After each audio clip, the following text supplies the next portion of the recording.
आज की वीडियो में हम साइटोप्लाज्म के बारे में पढ़ेंगे।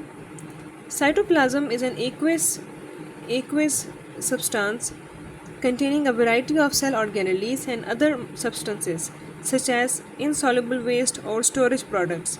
जो साइटोप्लाज्म है वो एक एक्वेस सब्सटेंस है। एक्वेस मीन्स कि एक फ्लूड वाला सब्सटेंस है, ये फ्लूड की तरह है। Cytoplasm is a fluid substance या इज़ एन एक्वेस सब्सटेंस, या आप इसको लिक्विड कह सकते हैं। लिक्विड सब्सटेंस एक लिक्विड सी चीज़ है, एक फ्लूइड वाली चीज़ है। Containing a variety of cell organelles, जिसके अंदर बहुत सारे सेल ऑर्गेनेलीज मौजूद होते हैं। And other substances such as insoluble waste और स्टोरेज प्रोडक्ट्स, जो बहुत सारे जो इनसॉल्युबल वेस्ट है, जो डिज़ोल्व नहीं हो सकते, जो वेस्ट वो भी मौजूद हैं। और बहुत सारे जो स्टोरेज प्रोडक्ट्स हैं जहाँ पे खाना स्टोर किया जाता है, तो वो भी इसमें मौजूद होते हैं। It is present between the cell membrane and nuclear membrane. ये जो सेल मेम्ब्रेन और न्यूक्लियर मेम्ब्रेन के दरमियान ये जो लिक्विड है ये पाया जाता है। इट हैज़, अब इसमें आपको एक डायग्राम के थ्रू बताती हूँ कि ये फर्स्ट करें, ये एक सेल है और ये इसके अंदर एक न्यूक्लियस है, ठीक है। तो ये सेल मेम्ब्रेन है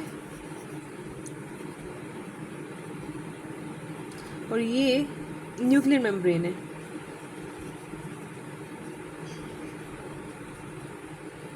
और इसके दरमियान ये जो लिक्विड है सारा, ये साइटोप्लाज्म है। अब इस साइटोप्लाज्म के अंदर बहुत सारे ऑर्गेनेलीज हैं, जैसे कि माइटोकॉन्ड्रिया हो गया, राइबोसोम हो गया, वैक्यूल्स हो गए, बहुत कुछ इसके अंदर पाए जाते हैं।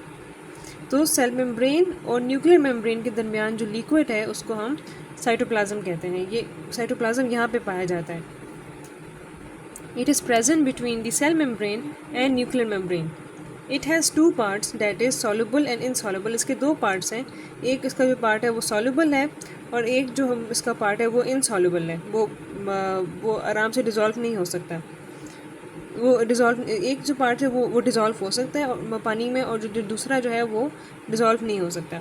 The soluble part is about 70% water. जो सॉल्युबल पार्ट है वो 70% वाटर है।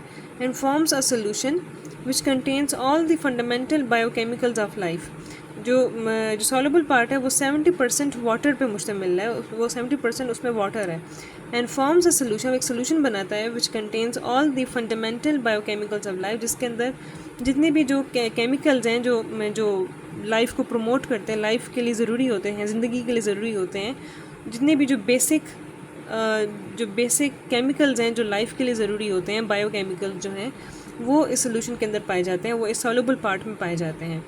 The insoluble part of the cytoplasm consist of organelles. जो इनसॉल्युबल पार्ट है साइटोप्लाज्म का, जो कि जिसमें तकरीबन सिर्फ 30% वाटर होगा, उसमें सिर्फ ऑर्गेनेलीज होते हैं। तो जो ऑर्गेनेलीज हैं वो किस वाले पार्ट में पाए जाते हैं? इनसॉल्युबल पार्ट में। और जो फंडामेंटल बायोकेमिकल्स जो हैं वो सॉल्युबल पार्ट में पाए जाते हैं। Cytoplasm provides chemicals, site and conditions for various biochemical activities. जो साइटोप्लाज्म है वो आपको प्रोवाइड करता है, वो आपको केमिकल्स प्रोवाइड करता है। जो साइटोप्लाज्म है वो सेल को केमिकल्स प्रोवाइड करता है, जगह प्रोवाइड करता है। साइट मीन्स जगह प्रोवाइड करता है, ख़ास पर्टिकुलर एक ख़ास जगह प्रोवाइड करता है, और ख़ास कंडीशंस उसको प्रोवाइड करता है कि जहाँ पे ये जो सारे बायोकेमिकल एक्टिविटीज़ हैं, जितने भी जो सेल को ज़िंदा रखने के लिए जो एक्टिविटीज़ हैं, वो प्रोवाइड करता है ये cytoplasm. So cytoplasm provides chemicals, site and conditions for various biochemical activities. तो इसके बाद जो नेक्स्ट टॉपिक है वो फिर अपनी नेक्स्ट वीडियो में फिर हम पढ़ेंगे। आज के लिए यही था।